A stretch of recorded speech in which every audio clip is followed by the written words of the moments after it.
आज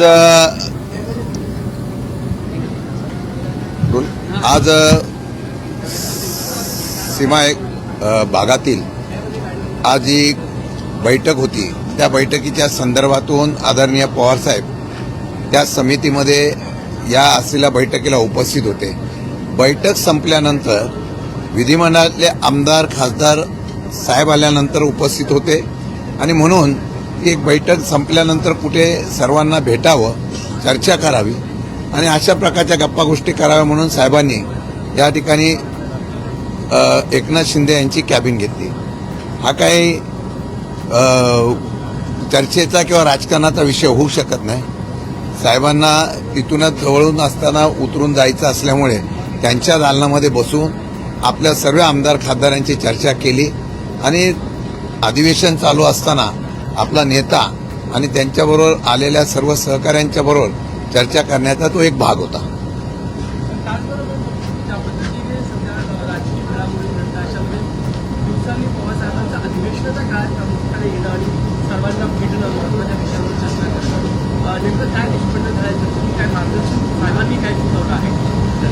नाही, अशा प्रकारच्या कुठल्या प्रकारची मार्गदर्शन किंवा काही नाही। अधिवेशनाच्या बाबतीमधली परिस्थिती माहिती घेतली। अतिवृष्टी पडलेली आहे, काही ठिकाणी पाऊस नाही। सगळ्या लोकप्रतिनिधी चर्चा करताना आपल्या भागामध्ये पावसाची परिस्थिती काय वगैरे अशा इकडच्या तिकडच्या सगळ्या गप्पा झालेल्या आहेत, त्याच्यावर चर्चा झालेली आहे। राजकीय चर्चा अशी कुठल्या प्रकारची झालेली नाही। ही सगळी बैठक होणं अर्थात हे काय योगायोग समजावं की हा सगळा काही सुनियोजित हा सगळा भाग आहे? काय होत आहे, गेल्या काही दिवसापासून मी रोज बघतोय की असं होणार आहे तसं होणार आहे। मी त्या दिवशीही सांगितलेलं आहे, पक्षाच्या अध्यक्ष म्हणून मी स्पष्ट शब्दात सांगितलं, अशा कुठल्याही प्रकारच्या ज्या चर्चा सुरू आहेत अशी कुठलीही चर्चा ना विलिनीकरणाची ना भाजपबरोबर एनडीएमध्ये जायची अशी कुठलीही चर्चा नाही। आज सुद्धा तसाच योगायोग होता, फक्त पवार साहेबांना जिथून जायचं होतं त्याच्या जवळ एक दालन होतं, ते एकनाथ शिंदेचं होतं म्हणून तिथं आम्ही बैठकीला गेलो, एवढाच फक्त विषय। बाकी कुठलाही विषय त्याला कुठल्याही प्रकारचा अर्थ लावू नये। अजून एक चर्चा सुरू आहे की अजित पवार यांच्या पक्षामध्ये सुनेत्रा पवार आणि पार करणं वगळून तुमच्यासोबत जी लोक तयार आहेत युती करायला त्यांचं तर एक मत झालंय की हे म्हणजे शरद पवारांचा पक्ष जर आपल्यासोबत आला तर चालेल, ते दोघांना साईडलाईन केलं जातं। मी परत एकदा सांगतो, अशा प्रकारच्या अजितदादा गटांच्या बरोबर असलेली कुठेही चर्चा नाही, विलिनीकरणाची चर्चा नाही, दोन्ही पक्ष एकत्र येण्याची चर्चा नाही आणि त्याचबरोबर एनडीएमध्ये जाण्याच्या संदर्भात सुद्धा चर्चा नाही। हे सांगतोय मी, स्पष्ट शब्दाने सांगतो, तशी ज्या चर्चा आहेत त्याला कुठल्याही प्रकारचा अर्थ नाही। शिंदेसाहेब 34 वर्षानंतर अधिवेशन कालावधीमध्ये शरद पवार विधानभवनात येतात आणि त्यावेळेला रोहित पवार वगळता बाकी सगळे आमदार उपस्थित राहतात। रोहित पवार आजच्या दिवशी आणि आजच्या या बैठकीला, जी बैठक शिंदेसाहेबांच्या दालनात झाली, त्याला का हजर नव्हते? मला वाटतं की आझाद मैदानावर जे काही आंदोलन चालू आहे त्या आझाद मैदानाच्या आंदोलनाच्या शिष्टमंडळाला भेटण्याच्या संदर्भातून ते गेलेले होते, त्यामुळे त्यांनी या बैठकीच्या संदर्भात गैरहजर राहिले अशा प्रकारचा अर्थ काढू नये। मला वाटतं की सगळे आमदार आणि जे उपस्थित खासदार आज मंत्रालय विधिमंडळात होते ते सगळेजण उपस्थित होते, त्यामुळे रोहित पवारांच्या बाबतीमध्ये सुद्धा कुठला वेगळा अर्थ काढू नये अशी माझी तुम्हाला विनंती। रोहित पवार मांडतायत का गेले सातत्यानं काही दिवस त्यांचा मतप्रवाह एक वेगळा दिसतोय। नेत्यांना वगळून त्यांची सगळी आंदोलनं सुरू आहेत, पक्षाच्या नेत्यांना वगळून मी परत सांगतो, पक्षाच्या चौकटीत बसून सगळेजण काम करतील, काम करणार। त्यांनी जे आंदोलन केलं होतं ते पक्षविरहित केलं होतं। शेतकऱ्यांच्या असलेल्या आंदोलनाच्या संदर्भामध्ये जे आंदोलन झालं तेव्हा सर्व पक्षांना घेऊन केलं, पक्षाचा कुठल्याही प्रकारचा त्यांचा लोगो नव्हता किंवा बॅनर नव्हता, तरी सुद्धा आम्ही सगळेजण सहभागी झालेलो आहोत आणि जिथे जिथे पक्षाच्या चौकटीमध्ये आणि आंदोलन करत असताना किंवा निर्णय घेत असताना रोहित पवार पक्ष सांगेल त्याप्रमाणे करतील। बदलापूरमध्ये जी घटना, डोंबिवलीमध्ये जी घटना घडली, एकनाथ शिंदे यांच्या शिवसेनेच्या नगरसेवकाने डॉक्टरला मारहाण केली, अखेरीस त्यांना अटक करण्यात आली आहे। वारंवार ही बातमी दाखवल्यानंतर प्रशासनाने त्यांना अटक केली आहे।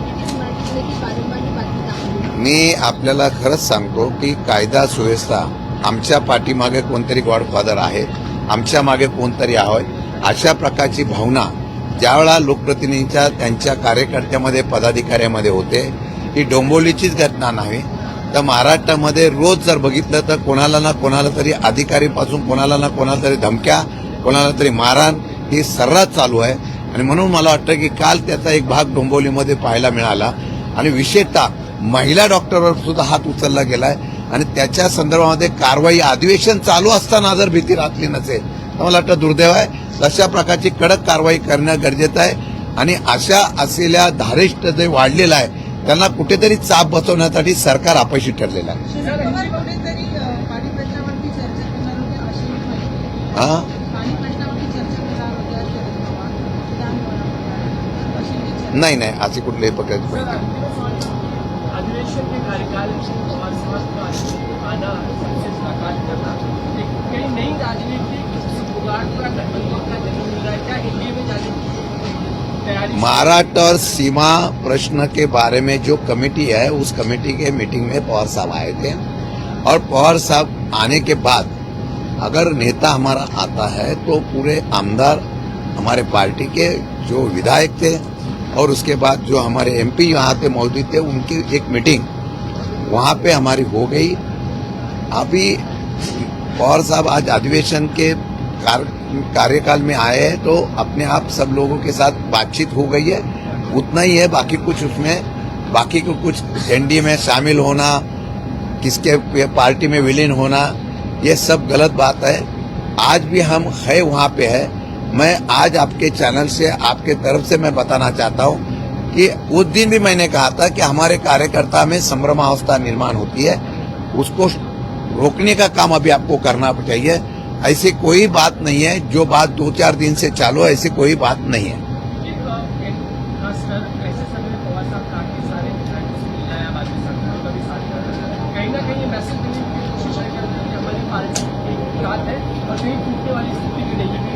महाराष्ट्र में इस तरीके की परिस्थिति हमेशा विधायक अभी भी सांसद है, इसको एक साथ नहीं है. आपको क्या समझना है समझ लीजिए, लेकिन एक है हमारी पार्टी एक संघ है, एक साथ में है और ये आज भी आप पवार साहब आने के बाद देखने के लिए आपको मिला है. मेरे ख्याल से हमारी पार्टी जो आमदार विधेयक है और जो एमपी है वो साथ में पार्टी के साथ पवार साहब के नेतृत्व में एक संघ है. पार्टी कहती है कि हम सब एक साथ है, पर बाद में जब घूमते हैं तो अलग अलग रास्ते निकल. हमारी पार्टी में ऐसा कुछ होगा नहीं, ऐसा भी शामिल हमारे पार्टी में ऐसा कुछ होगा नहीं. मिसिंग लिंक कनेक्टिविटी विवाद छेड़ा आज विपक्ष को चेता हुई. उनका कहना है कि महाराष्ट्र की बदनामी करोगे तो छोड़ूंगा नहीं. महाराष्ट्र में महाराष्ट्र की बदनामी करोगे तो छोड़ूंगा नहीं. मेरी बदनामी करोगे तो महाराष्ट्र की बदनामी करोगे. नहीं, अगर ऐसा है कि सरकार जो है सरकार की तरफ से मुख्यमंत्री जब ये ऐलान करते हैं लेकिन उसको नियम सबको लागू होना चाहिए. अगर मुख्यमंत्री बोलते हैं मैं किसको छोड़ूंगा नहीं, सरकार आपकी है, आप प्रमुख है, तो आप विधिमंडल में या बाहर ऐसे स्टेटमेंट देने की जरूरत नहीं है ना. अपोजिशन को जिस तरीके से आप कार्रवाई करते हैं बिना पूछ के, वैसे आपको करने के लिए किसने रोका है. सर, भाजप नेहमी अफवा पसरवते राष्ट्रवादीबद्दल, असं संजय राऊतांचं मत आहे. भाजप नेहमी अफवा पसरवत असते विलिनीकरणाबाबत. हे माझं आजही म्हणणं एवढंच आहे की विलिनीकरणाबाबत कोण अफवा पसरवतोय याची माहिती घेणं गरजेचं आहे. मी त्या दिवशी सुद्धा मला ज्यावेळेला पत्रकारांनी विचारलं तेव्हा मी स्पष्ट शब्दात राज्याचा अध्यक्ष म्हणून स्पष्ट सांगितलं होतं की अशा प्रकारची कुठली चर्चा नव्हती, विलिनीकरणाचा कुठला विषय नव्हता, हे स्पष्ट सांगितलेलं आहे.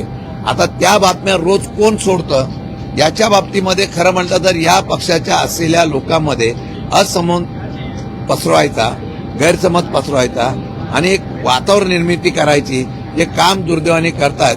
याचाच अर्थ असा आहे की त्यांना आजही पवार साहेबांची भीती आहे. कोण विलीन होणार नाही राष्ट्रवादी एवढं याच्यावर ठाम आहेत संजय राऊत म्हणाले. परंतु ऐकलेले मोठे कोणते नेते जे आहेत, काही लोक आहेत ते मात्र त्या मतांशी सहमत आहेत विलीनीकरण. असं आहे की चर्चा कुठे होते. संजय राऊतांनी सांगितलं की आमची आता माझ्या पक्षाची भूमिका मी सांगितलेली आहे, त्यांच्या पक्षामध्ये काय घालं त्यांनी त्यांची भूमिका सांगावी. मी माझ्या पक्षाची बघा, चर्चा करताना एखादा माणूस चर्चेला आला म्हणून निर्णय घेतला होत नाही. आमचा निर्णय घेणारा नेता तो पवार साहेब आहे, ते एकदम ठाम आहे आणि पवार साहेब निर्णय घेतील तो पक्षाला बंधनकारक असतो. भाजपा एनडीएमध्ये जाणार नाही हे सर्व दंतकथा आहे, कारण की भाजपा संपत चालली आहे असंही संजय राऊत म्हणाले. येणाऱ्या काळामध्ये सध्याची परिस्थिती बघता जनतेमध्ये असलेला रोष, जनतेचा आक्रोश बघितल्यानंतर 100% या असलेल्या परिस्थितीमध्ये काही वर्षानंतर भाजपा एकटी पडू शकते अशा प्रकारचं चित्र निर्माण होऊ शकतं. शेवटचं सर, राष्ट्रवादीबद्दल अशी नेहमी चर्चा का समोर येते? राष्ट्रवादीची भीती, राष्ट्रवादी सगळ्या पक्षांमध्ये सगळ्यात भीती राष्ट्रवादीची सर्वांना आहे. कारण आजही सगळं चक्र फिरवणार आहे आणि त्याबरोबर राजकारणाची दिशा फिरवणारा नेता जे आहेत ते शरद पवार आहेत आणि त्यामुळे या बातम्या पसरवायच्या आणि अशा प्रकारचा वातावरण हे करण्याचा प्रयत्न काही लोक जाणीवपूर्वक करतात. विरोधकांना मुख्यमंत्र्यांनी ठणकावलेलं आहे मिसिंग लिंकवरनं. माझ्यावर टीका केली चालेल, पण महाराष्ट्राची बदनामी करू नका, नाहीतर बघू. असं आहे, माझं म्हणणं आहे की महाराष्ट्राच्या असलेल्या या विकासाच्या संदर्भामध्ये आत्ताच अशा का घटना घडत आहे की महाराष्ट्राची बदनामी कोण करत आहे? भ्रष्टाचाराची बदनामी करताय. भ्रष्टाचार ज्या पद्धतीने सुरू झालेला आहे, ज्या पद्धतीने कामं करून घेतलेली आहे, त्या कामाचा पहिल्या पावसाळ्यामध्ये असा परिणाम होत असेल तर मुख्यमंत्र्यांनी त्याची गांभीर्याने दखल घ्यावी. कोण कशाला टीका करायला जाईल? पण टीका करण्याची वेळ काय येते की तुम्ही जी कामं केली, मेट्रोची असेल, सिलिंगची असेल, मिसिलिंगची असेल, सगळीकडे कामाच्या ज्या पद्धतीची क्वालिटी बघितल्यानंतर लोक त्याच्यावर नाराजगी व्यक्त करतायत. तरी सुद्धा तुम्ही टोल घेताय, सगळं घेताय, पण कामं जर क्वालिटीची होत नसेल तर त्याच्यावर जनतेला आवाज उठवण्याचा किंवा त्याच्यावर विरोध करण्याचा, टीका करण्याचा अधिकार जनतेला आम्हाला आहे. खासदार को लेकर शीतल आणि विजय पार्टी से मार्केटिंग कर रहे हो, तो जो लॉ एंड ऑर्डर है वो पूरा स्पीड अप हुआ है. क्या लॉ एंड ऑर्डर पूरा स्पीड अप हुआ है क्या? शीतल आणि पार्टी की वजह से कि डॉक्टर को मारपीट. ऐसा है कि किसी को डर नहीं है. ये घटना जब से ये महायुति की सरकार आई है, उनके पदाधिकारी, उनके कार्यकर्ते, उनके जो विधायक हो या कोई नेता हो या कोई भी हो, वो किसी को डरते नहीं है.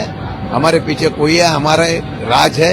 वो जिस तरीके से कल लेडी डॉक्टर के ऊपर भी हाथ उठाया, किसी ने उसकी दिलगिरी व्यक्त नहीं की, किसी ने उसके ऊपर पार्टी के लोगों ने भी कुछ कहा नहीं. और ऐसी बात रहेगी तो कौन काम करने के लिए सब डरते हैं ना. खाली ये नहीं है, कोई आमदार है, विधायक है, उन्होंने भी अधिकारी को गाली गलौज किया. पिछले हफ्ते की बात है, ये रोज ही घट रहा है. मुख्यमंत्री उसके ऊपर ध्यान देंगे तो ठीक है, नहीं तो अधिकारी बोलेंगे हम काम नहीं करेंगे. ऐसा ही कुछ माहौल होने वाला है.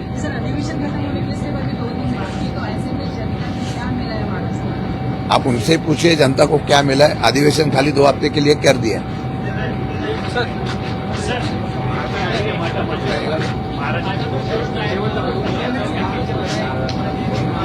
हाँ,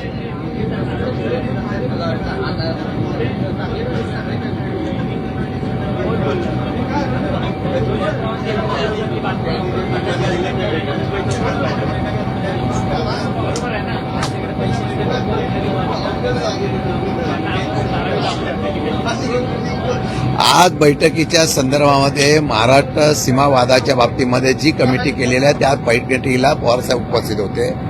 सगळे आमदार खासदार ज्यावेळेला इथे उपस्थित होते पक्षाचे, त्यांच्यावरच पवारसाहेबांनी आपला हितगुज करण्यासाठी बैठक घेतली. बाकी काही नव्हतं, राजकीय चर्चा नाही, काय नाही. योगायोगाने बाजूलाच कॅबिन एकनाथ शिंदेची होते म्हणून त्यांच्या दालनामध्ये बैठक झाली. बाकी त्याला राजकीय अर्थ लावू नये. परत एकदा मी सांगतो आणि परत एकदा सांगतो, विलिनीकरण ह्या त्या 2-4 दिवसापासून ज्या बातम्या आलेल्या आहेत त्या खोट्या आहेत.